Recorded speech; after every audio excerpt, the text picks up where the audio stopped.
और असुरक्षा के आरोप। पूर्णतया मिथ्या, निराधार और भ्रामक खबर है। वहां पे कोई भी असुरक्षित नहीं है, लेकिन जिन लोगों ने इस तरह की अफवाह फैलाकर एक जो गंदगी फैलाने की कोशिश करी, उनके खिलाफ हम 108 में इस्तगासा भी पेश किया और उनके खिलाफ हम मजबूती से और स्ट्रॉन्ग एक्शन लेंगे। पलायन के पोस्टर की कहानी कितनी सही, कितनी बेमानी, देश हुआ बेगाना।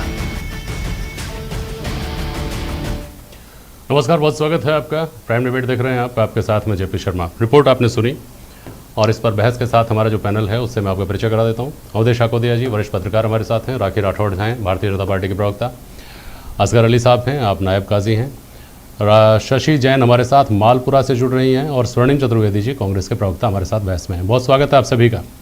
राखी राठौड़, आपके पास आ रहा हूँ। आपकी पार्टी इस मुद्दे पर पैरोकार है मालपुरा के लोगों की और उन लोगों की जिन्होंने ये आरोप लगाए हैं कि साहब हमको तो गांव छोड़ने के ऊपर, पलायन करने के ऊपर मजबूर होना पड़ रहा है जी। क्यों लगता है आपको ऐसा कि देश में, प्रदेश में, हमारे आसपास के शहरों में ऐसी भी स्थितियां बन सकती हैं कि लोग पलायन करने लगेंगे?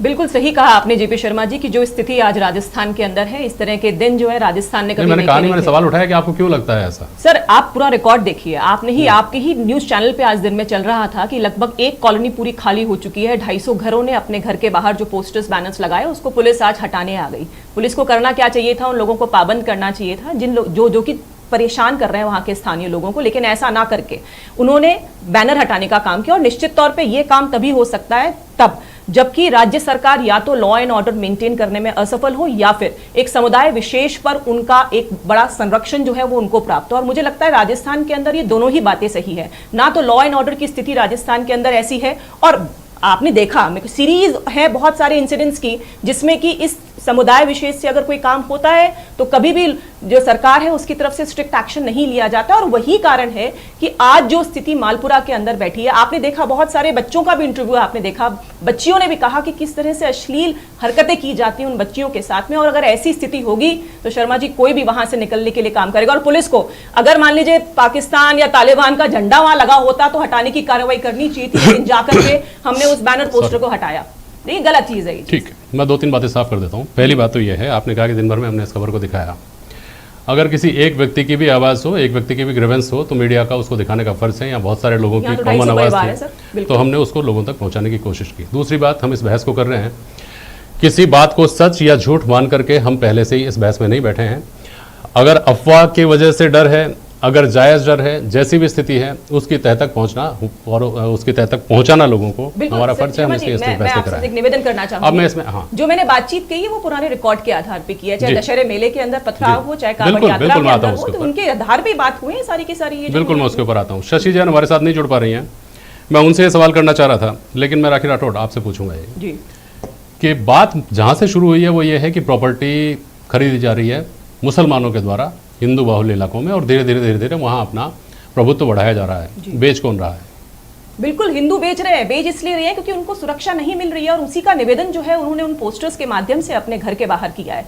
देखिए क्या है, पोस्टर्स को हटाने का काम भी जो आज किया गया, मैं बताना चाहूंगी कि ऑर्डर 5 रूल 2020 के अंदर ये प्रोविजन है कि कोर्ट के सम्मन की सुनवाई नहीं होती तो भी कोर्ट जाकर के घरों के बाहर पे वो सम्मन जो है वो चस्पा कर देता है। आज इन लोगों की सुनवाई नहीं हो रही, इन्होंने अपने घरों के बाहर अगर अपनी ज्ञापन को चस्पा किया तो उसमें प्रॉब्लम क्या है? मुझे लगता है ये फ्रीडम ऑफ स्पीच का पूरी तरह से उल्लंघन है, और लोग अगर चाहते हैं सुरक्षा मांगना तो देने का फर्ज सरकार को करना चाहिए। स्वर्णिम चतुर्वेदी जी, आपको आवाज आ रही होगी मेरी? स्वर्णिम जी, बिल्कुल आवाज आ रही है। असुरक्षा महसूस होती है साहब, क्योंकि मुसलमान वहाँ पर ज़्यादा मकान खरीद रहे हैं हमारे आसपास। यहाँ तक तो बात वेग भी हो सकती है, स्पेसिफिक भी हो सकती है, सही भी हो सकती है, गलत भी हो सकती है। पोस्टर हटाए जाने की बात पर राखी राठौड़ सवाल उठा रही हैं कि आप उनके पोस्टर हटाने के बजाय उनके मन में जो डर बैठ गया है उसको हटाने की कोशिश करिए ना। स्वर्णिम जी, देखिए जेपी जी, मैं तो आपको एक बात बताना चाहता हूँ। मैंने भी रिपोर्ट पढ़ी और सारी चीजें जो सामने आई हैं, मालपुरा एक अपेक्षाकृत बहुत शांत कस्बा रहा करता था, जहां 1992 में पहली बार दंगे हुए, जो सांप्रदायिक दंगे हुए, उसके बाद से दो संप्रदायों के बीच में दंगे या लड़ाई झगड़ा वैमनस्य ये बढ़ता गया। ये पूरा जो वाकया था ये भारतीय जनता पार्टी के शासन के दौरान हुआ। 90 से लेकर 98 तक राजस्थान में भारतीय जनता पार्टी का ही शासन था, और उस वक्त जितने अगर कोई पलायन हुआ तो उसी वक्त हुआ था, उसके बाद कोई पलायन नहीं हुआ। रही बात हमारी सरकार की, तो हमारी सरकार के शासन के दौरान हम सुरक्षा मुहैया कराते हैं। हमारे कहना चाहिए कानून व्यवस्था के कारण किसी को पलायन करने की आवश्यकता नहीं है। रही बात राखी राठौड़ जी ने जो कई तरह के प्रश्न उठाए, तो मैं तो एक बात पूछना चाहता हूँ, इन्हीं के बड़े नेता ने वहां पे एक बार रैली निकाली थी, मुस्लिम नेता ही थे, इन्हीं की पार्टी के, जिसमें ISIS जिंदाबाद और इस तरह के भी नारे लगे थे। तब क्या कार्रवाई की थी उस नेता के खिलाफ या उन नारे लगाने वालों के खिलाफ? ये राखी राठौड़ जी जवाब देंगी। और इसके बाद अलावा ये भी बता दें कि कानून व्यवस्था का प्रशासन का काम होता है कानून व्यवस्था बनाए रखे। कानून व्यवस्था हम बनाए रखते हैं। कानून व्यवस्था के नाम पर या किसी को डरा धमका करके कोई भी व्यक्ति किसी दूसरे संप्रदाय के व्यक्ति से प्रॉपर्टी खाली नहीं करा सकता, पहली बात। दूसरी चीज, अगर आप देखेंगे पलायन की बात होती है या पलायन हुआ, तो सबसे बड़ा पलायन तो भारतीय जनता पार्टी की समर्थन से और भारतीय जनता पार्टी के साथ जो सरकार चल रही थी 1991 में, वो कश्मीर में पलायन हुआ था इन्हीं की सरकार के दौरान। तो ये सब चीजें बेईमानी है। कश्मीर में आप जाएंगे तो स्वर्णिम जी और देखिए, सुनिए, एक मिनट जवाब सुन लीजिए, राखी राठौड़ बोलिए। देखिए स्वर्णिम जी, अब सुनिए, आप मेरी बात सुनिए। स्वर्णिम जी, आपने कुछ प्रश्न उठाए हैं, आप ये बताइए, लेकिन आपने कुछ प्रश्न उठाए हैं तो मैं बात कर लूं उस बारे में। पोस्टर तो लगा रहे हैं, सांप्रदायिक सौहार्द बिगाड़ना चाहते हैं, पोस्टर लगा रहे हैं, लेकिन एक व्यक्ति का नाम लेकर के यदि कोई अगर शिकायत दर्ज हुई हो, ज्ञापन में किसी व्यक्ति का या व्यक्तियों के नाम हो जो सांप्रदायिक सौहार्द वहां बिगाड़ रहे हो या लोगों को घरों से पलायन करने पे मजबूर कर रहे हो, मैं जेपी जी आपको बता दूं, नाम ये बताएं, मैं यहीं से ये डिबेट। ठीक है सर, अब एक मिनट जवाब ले लीजिए राखी जी के पास, फिर मैं शशि जैन के पास जाने की कोशिश करूंगा। स्वर्णिम जी, अब सुनिए, 2016 के दंगों की आपने बात की, आपको मालूम है उसका नेतृत्व कौन कर रहा था? आपको मालूम है कि जब आईसिस के समर्थन में वहां पर दंगा हुआ और वहां पर उस तरह के नारे लगे तो 26 लोगों के लिए केस दर्ज हुआ और उसके बाद भारतीय जनता पार्टी ने एक्शन लिया। मैं भारतीय जनता पार्टी के 2019 के अंदर, एक मिनट सुनिए स्वर्णिम जी, एक बार सुनिए मेरी बात। एक्शन लिया किसे? कांग्रेस की कार्यकर्ता जिसने कि उसको लीड किया था, आपकी जानकारी को दुरुस्त कर लीजिए आप स्वर्णिम जी। देखिए, आप इस तरह से देखिए, आपने राजस्थान के अंदर लॉ एंड ऑर्डर की स्थिति खराब कर रखी है, उसको एक्सेप्ट करने की जगह आप ये कह रहे हैं कि उस समय ऐसा हुआ, उस समय हुआ, आप राजस्थान से बाहर जम्मू कश्मीर भी जा रहे हैं, लेकिन देखिए राजस्थान के अंदर क्या स्थिति है, उसको सुधारने की जरूरत है। आज ज्ञापन देते हुए तीन दिन से महिलाएं सड़क पे बैठी है, लेकिन ऐसा नहीं हुआ कि आपका कोई भी आदमी जाकर उनसे मिलकर आया। शशि जैन, आपको मेरी आवाज सुनाई दे रही है? डीएम के पास गए। शशि जैन, आपको आवाज सुनाई दे रही है मेरी? हाँ जी बिल्कुल। क्यों डर लग रहा है आपको? किस बात का डर लग रहा है? इधर देखिए बोलना। सर, डर इस बात का लग रहा है कि मालपुरा वैसे अति संवेदनशील है और 1950 से लेकर अब तक 2021 तक कितने घटनाक्रम हो चुके हैं कि 1952 में दंगा हुआ, तब लोगों की मृत्यु हुई हिंदुओं की, फिर 1992 में हुआ सर, तब हमारे यहाँ 23 मतलब बहुत जिनका मर्डर हुआ है, और उसके बाद सन 2000 में हुआ है, और उसके बाद सर ISI का 2016 में हुआ, फिर कांवड़ यात्रा में। नहीं तो आप इसका हल क्या देखते हैं? क्या सरकार ऐसा कानून बनाए कि लोग प्रॉपर्टी नहीं खरीद पाए? एक धर्म के लोग, धर्म विशेष के लोग, मुसलमान, वहाँ अगर ऊंचे दामों में प्रॉपर्टी खरीद रहे हैं, प्रॉपर्टी नहीं खरीद पाए, ये कानून बने? क्या है रास्ता, क्या लगता है आपको?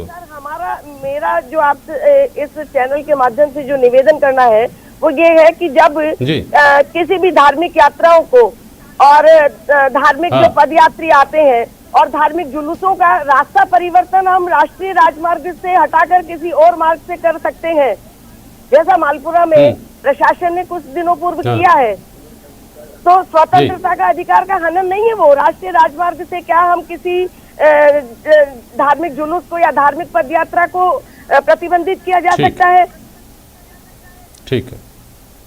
ठीक है, बात इतनी है, धार्मिक यात्राओं तक ही है। आपका जो रहवास है, रोजाना की जो आपकी रहनी सहनी है, उसको लेकर के भी आपकी आशंका है जिसकी आपने शिकायत की है?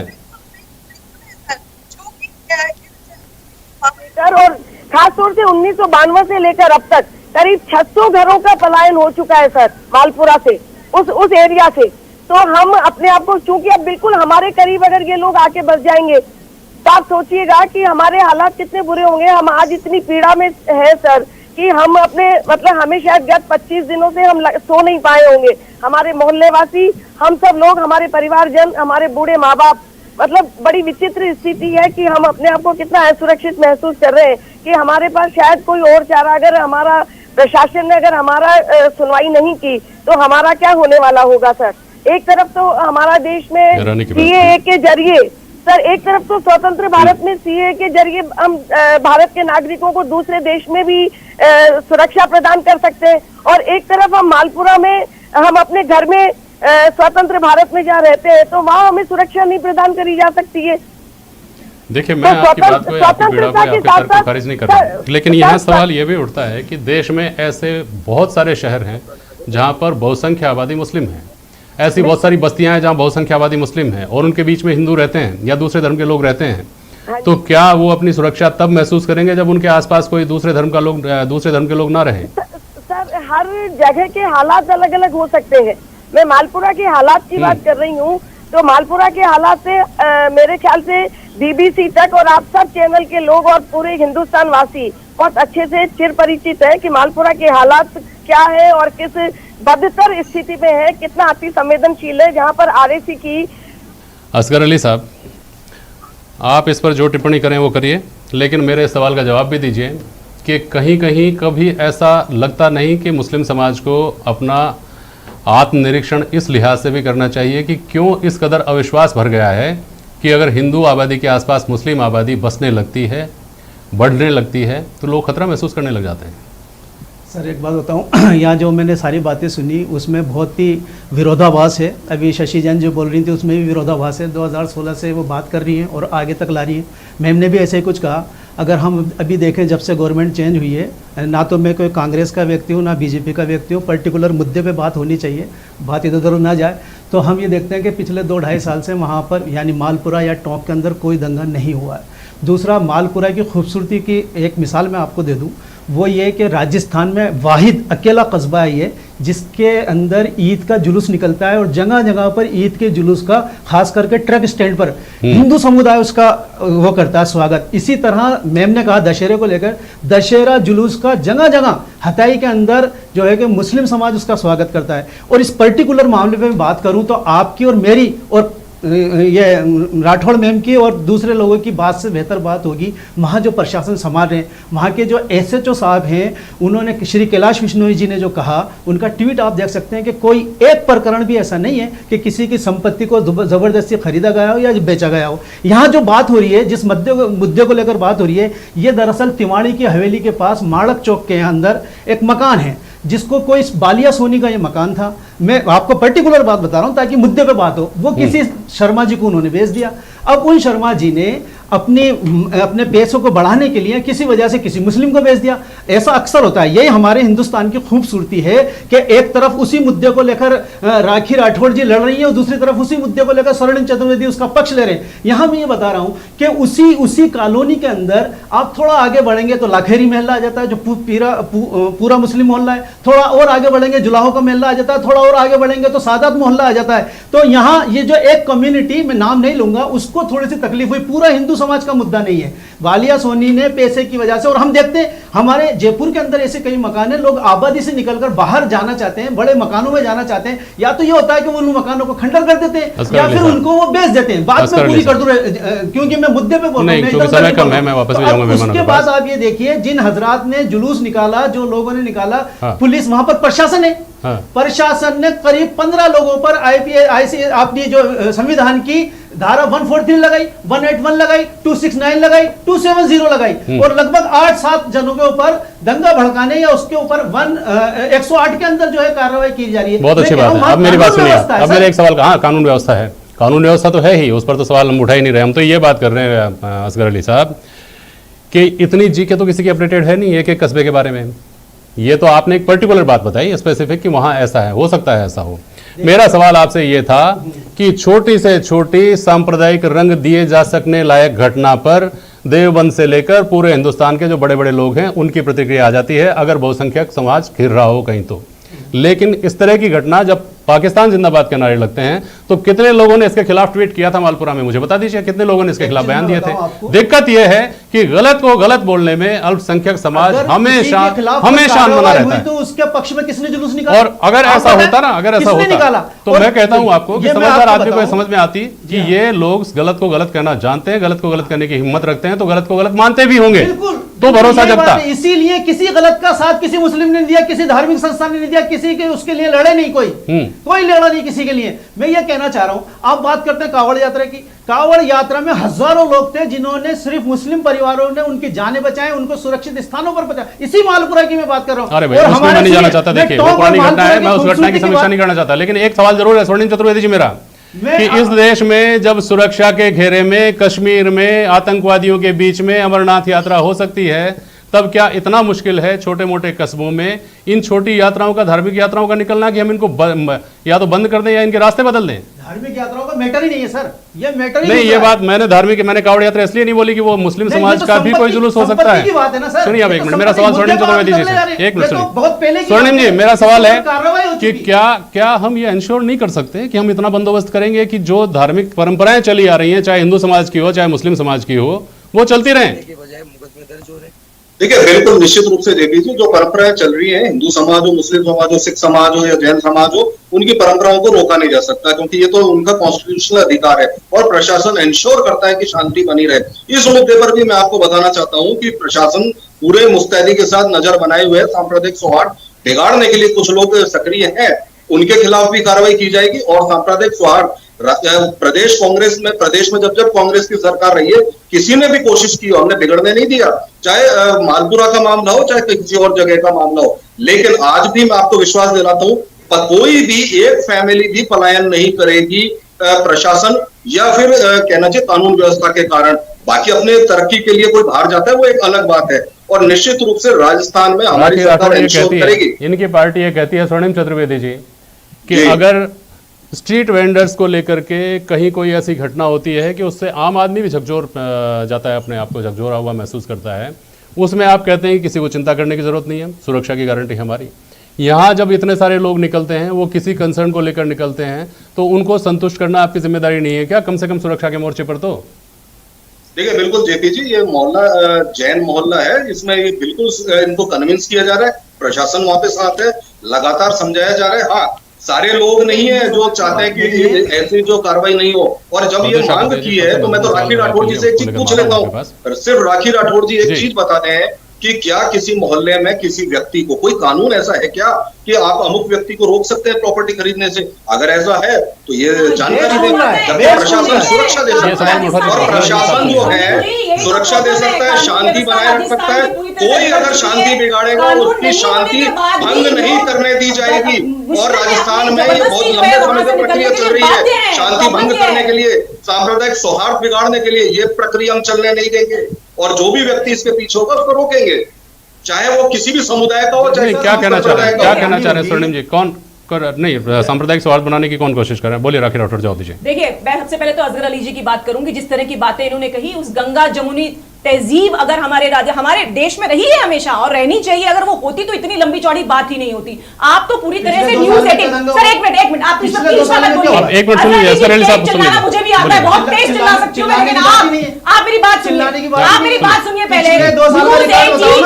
आज दिन भर पूरी न्यूज़ सुनाइए, वहां की बच्चियों की बात सुनाइए, वहां के बच्चों की, वहां की महिलाओं की, सबकी बात सुनाइए। 3 मंदिर शिफ्ट हो गए। आप बताइए जेपी शर्मा जी, आपने कभी सुना है ऐसी बात? मंदिर भी शिफ्ट करने पड़े? पुलिस लेगी ना। असगर अली जी एक मिनट बात सुनिए, आप जिस तरह की बातें कर रहे हैं, ये जो आपने ख्याली पुलाव बताया ना, वो चलिए आप समय हो गया। अवधेश शाकोदिया साहब एक मिनट गलत बोल रहे हैं आप। बिश्नोई जी ने कहा है अपेक्षाकृत शांत माने जाने, सुनिए ना, अरे एक मिनट अब एक मिनट सुनिए, अब सुनिए, अब एक मिनट सुनिए, इस बहस से अलग मैं बात करना चाहूँ। अवधेश शाकोदिया जी, अरे सुनिए ना, आप सुनिए, अगर कानून नहीं है तो 2.5 साल तो राखी राठौड़ मैडम सुनिए, बदनाम करना चाहती है, बदनाम करना है। आप पिछले 2.5 साल से बताएं क्या रिकॉर्ड हुआ है, पिछले 2.5 साल से बताएं। ये टॉप और मालपुरा की खूबसूरती है कि गुजर बहु और मुस्लिम बहु अब इस खूबसूरती से आगे की बात करते हैं। सुनिए, अब एक मिनट सुनिए ना प्लीज। अवधेश शाकोदिया जी, राजस्थान को अपेक्षाकृत शांत प्रदेश माना जाता है, और राजस्थान में वो मुद्दे जो आमतौर पर दूसरे प्रदेशों में राजनीति के लिए बदनाम हैं, वो मुद्दे यहाँ पर ज़्यादा हावी नहीं रहे हैं। लेकिन कुछ घटनाएं सिलसिलेवार इस तरह की नहीं हो रही हैं क्या, और कुछ नेताओं के दौरे इस तरह के प्रदेश के नहीं हो रहे हैं क्या, कि ऐसा लगता है कि राजस्थान की राजनीति भी अब ट्रांसफॉर्म होगी आने वाले चुनाव में? बिल्कुल, देखिए वैसे भी जेपी जी आप देखिए, राजस्थान जो है वो राजनीतिक रूप से उतनी सक्रिय और सजग प्रयोगशाला नहीं है बाकी देश के बाकी राज्यों से हम तुलना करेंगे, खासतौर पर यूपी और बिहार से, तो वहाँ जो होता है बहुत देरी से यहाँ पर शिफ्ट होता है।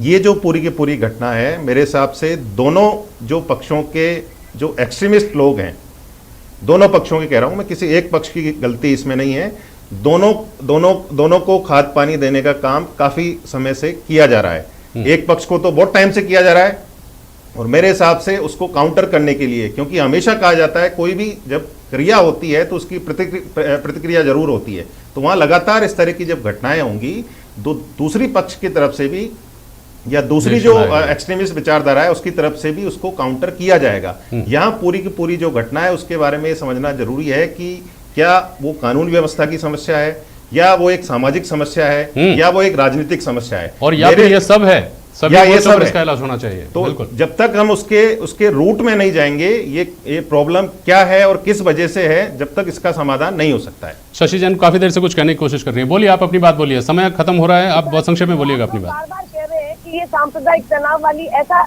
हम तो बिल्कुल जियो और जीने दो के सिद्धांत पे और अहिंसा परमो धर्म को मानने वाले लोग हैं। हमने कभी भी सांप्रदायिक सौहार्द को बिगाड़ने का काम नहीं किया है सर। और दूसरी बात, हमारी पीड़ा तो समझे सर। आपको अगर ऐसा लगता है, आप हमारा दर्द महसूस करें सर, कि हम आज कितने असुरक्षित महसूस कर रहे हैं, और अगर आपको ऐसा लगता है कि हम गलत हैं, तो आप यहाँ आके रहिए सर। और फिर दूसरी पीड़ा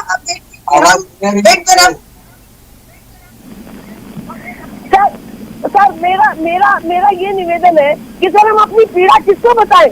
अगर हम अपनी पीड़ा बताने के लिए प्रशासन के पास जाते हैं तो उल्टा वो हमारे खिलाफ मुकदमे दर्ज करते हैं। मतलब हमारी पीड़ा को सुलझाने के बजाय हमारा दर्द कम करने